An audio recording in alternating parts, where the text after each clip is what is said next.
अब आपका यहाँ पे कल यानी 4 तारीख को M2 का पेपर है, राइट। अब देखो मेरी बात ध्यान से सुनो, कान खोल के सुनो क्या मैं बोल रहा हूँ, है ना। ज़्यादा पहली बात, सबसे पहली बात कि एग्ज़ाम में कभी भी प्रेशर मत लेना, लोड मत लेना कि अगर आपने एकदम से क्वेश्चन पेपर देख रहे हो और आपको लग रहा है कि भाई यहाँ पे क्वेश्चन नंबर 1 नहीं बन रहा, 2 नहीं बन रहा, है ना, और आप उतने में पैनिक हो गए, तो ऐसा नहीं करना है। आपको आराम से यहाँ पे सारे क्वेश्चंस को रीड करना है। Question number 1, question number 2, question number 3, ऐसे करते करते आपको सारे 8 क्वेश्चंस को पहले तो अच्छे से रीड करना है। सबसे पहली गलती क्या होती है कि देखो बच्चे क्या करते हैं, नॉर्मली क्वेश्चन नंबर 1 पढ़ा उनने, अब उनको लगा भाई दोनों ही क्वेश्चन नहीं बन रहे, इसके दोनों पार्ट नहीं बन रहे, अब उतने में ही उनको घबराहट चालू हो जाती है। तो ऐसा नहीं सोचना है, आपको सिंपल सा क्या करना है, पहले सारे क्वेश्चंस को एकदम रिलैक्स होकर पढ़ना है। आपको ये समझना है कि मुझे यहाँ पे क्वेश्चन सॉल्व नहीं करने, अभी मुझे सिर्फ यहाँ पे रीड करना है, खाली सिर्फ रीड करना है। तो आप स्टार्टिंग से लास्ट तक पूरे क्वेश्चन पढ़ोगे। उसके बाद देखो कई बार क्या होता है, हम क्वेश्चन ढंग से नहीं पढ़ते, उस चक्कर में हमें आता भी होता है तो नहीं हम कर पाते, क्योंकि हम आधा अधूरा क्वेश्चन पढ़ते हैं और सोचते यार ये तो हमें आता ही नहीं है। जबकि थोड़ा और अगर हम उसको ढंग से पढ़ लें तो पता चले हमें उसका सॉल्यूशन मिल जाए, कैसे करना है, हिंट मिल जाए, है ना। इसलिए फर्स्ट ऑफ ऑल क्वेश्चन को अच्छे से रीड करो, ये सबसे पहली अच्छी ट्रिक है।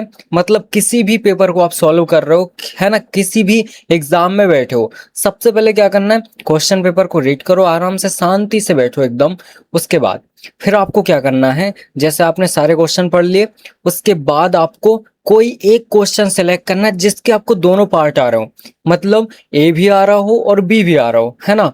अगर आपको दोनों पार्ट आ रहा है किसी भी क्वेश्चन नंबर 1 हो, यहाँ पे सेकंड हो, थर्ड हो, चाहे वो क्वेश्चन नंबर 8 ही क्यों ना हो, आपको ऐसा क्वेश्चन सबसे पहले सेलेक्ट करना है जिसके दोनों पार्ट आपको आ रहे हैं, बहुत ही इजीली आपको बन रहे हैं, है ना। उसको सबसे पहले आप, सबसे ज्यादा प्रायोरिटी आपको उसको देनी है, ठीक है। उसको आपने सेलेक्ट किया और उसको करना स्टार्ट किया। अब क्या होगा, उससे दो चीजें होंगी। पहला क्या होगा, आपका कॉन्फिडेंस बढ़ जाएगा। क्यों बढ़ेगा, क्योंकि आपने दो क्वेश्चन ऐसे कर लिए हैं जो कि आपको आते थे या फिर इजी थे, है ना। और देखो यार, कोई सा भी पेपर हो, कहीं का कुछ भी हो, कितना भी टफ आ जाए, चाहे M3 जैसा भी आ जाए, लेकिन कोई ना कोई क्वेश्चन ऐसा जरूर रहता है जिसमें लगातार दो क्वेश्चन ए और बी दोनों ही पार्ट इजी रहते हैं, जो नॉर्मली आपको आते हैं, है ना। ऐसा क्वेश्चन जरूर रहता है कोई सा भी एग्जाम हो। और मुझे ऐसा लग रहा है शायद M2 का पेपर उतना टफ नहीं आएगा, है ना। इसलिए इतना टेंशन मत लेना कि एकदम अल्ट्रा हाई लेवल का आ जाएगा, एकदम किसी पे नहीं बनेगा। भाई अगर सिंपल सी बात समझ के चलो, चिल रहो एकदम। अगर मान लो पेपर एकदम ऐसा आ गया कि किसी पे नहीं बन रहा है, तो आपकी सिर्फ बैक नहीं लगेगी, सबकी लगेगी, है ना। ऐसा मैं बोल नहीं रहा हूँ, बस आपके लिए बता रहा हूँ कि ऐसा सोच के चलो, ठीक है, कि भाई टफ आया है तो सिर्फ आपके लिए नहीं आया है, सबके लिए आया है। जितने भी स्टूडेंट्स हैं सबको उतना ही आता है जितना आपको आता है ना। एग्जाम में बैठ के एक माइंडसेट हमेशा अपना बना के रखना कि आपको जितना आता है, आपसे ज्यादा किसी को नहीं आता, भले ही आपको कुछ भी आता हो। लेकिन एक चीज अपने माइंड में क्लियर होना चाहिए कि मुझे जितना आता है, मेरी पूरी क्लास में जितने अगल बगल में बैठे किसी को भी नहीं आता, है ना।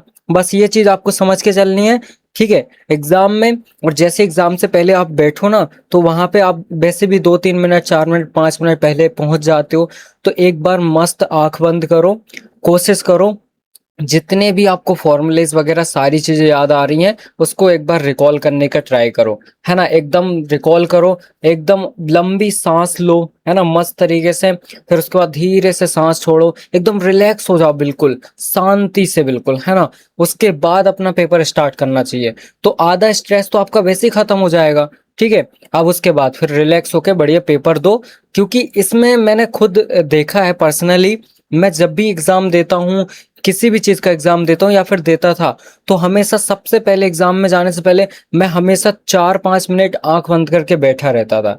और हमेशा बैठता हूँ बड़ी बढ़िया, सबसे पहले जितनी भी चीजें होती है, जितनी यूनिट होती है, जितने फॉर्मूलेज होते हैं, सब मैं धीरे धीरे धीरे करके रिकॉल करता हूँ कि हाँ यहाँ पे ये हो सकता है, यहाँ पे ये था, यहाँ पे ये था। ऐसे करते करते एग्जाम में बहुत, जब मैं लिखता हूँ ना, तो मुझे वो डायरेक्टली चीजें याद आ जाती हैं कि हाँ इसका फॉर्मूला ये था, इसका फॉर्मूला वो था। अदरवाइज क्या होगा, डायरेक्टली हम क्वेश्चन पढ़ेंगे, डायरेक्टली सॉल्व करना स्टार्ट करेंगे, तो वहां पे हम पैनिक हो जाएंगे, क्योंकि हमें याद नहीं आएगा एक्चुअल में फॉर्मूला क्या था इसका, है ना।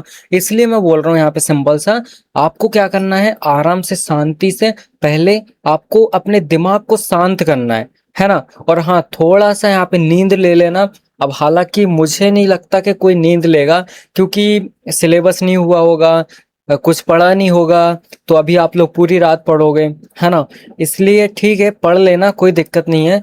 लेकिन बढ़िया एकदम मस्त नहा के जाना, एकदम फ्रेश होके जाना ठंडे पानी से, ताकि दिमाग काम करे थोड़ा सा, है ना। ये चीज जरूर करना। और हाँ, ठीक है, इतनी चीजें हो गई। और भाई देखो, आपने अगर 3-4 क्वेश्चन कर लिए ना, उसके बाद रिलैक्स हो जाना कि मैं यहाँ पे पास हो जाऊंगा, अगर अच्छे से कर लिए तो उसके बाद फिर जितना भी जैसा भी आ रहा है ना, जितना भी टाइम बचा है, कोशिश करो सारे क्वेश्चन अटेम्प्ट करने का ट्राई करो। क्लियर है। अगर आपने सारे क्वेश्चन अटेम्प्ट किए, तो अगर आपको नहीं भी आ रहा था बट फिर भी आपने ट्राई किया, तो वहां पे कुछ ना कुछ आपको नंबर मिल ही जाएंगे, है ना। अगर आपने एक फॉर्मूला भी लिखा है तो उसका भी एक नंबर मिल जाएगा, स्टेप्स के नंबर मिलते हैं।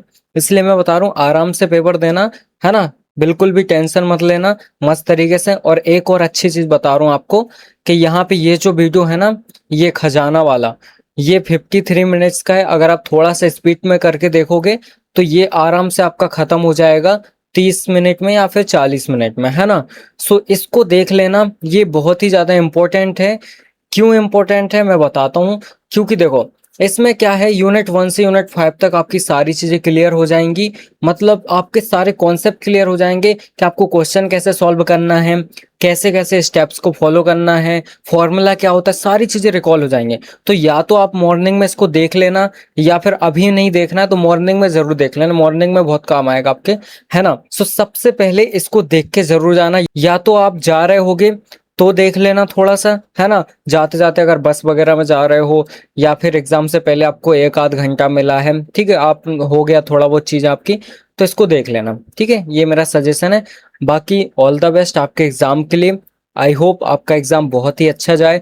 आपकी तैयारी जैसी भी हुई हो, टेंशन मत लेना, है ना। कभी कभी ऐसा होता है कि आप जो पढ़ते हो वही एग्जाम में आ जाता है, तो ऐसा ही इस बार होने वाला है, ठीक है। Okay, so all the best to all.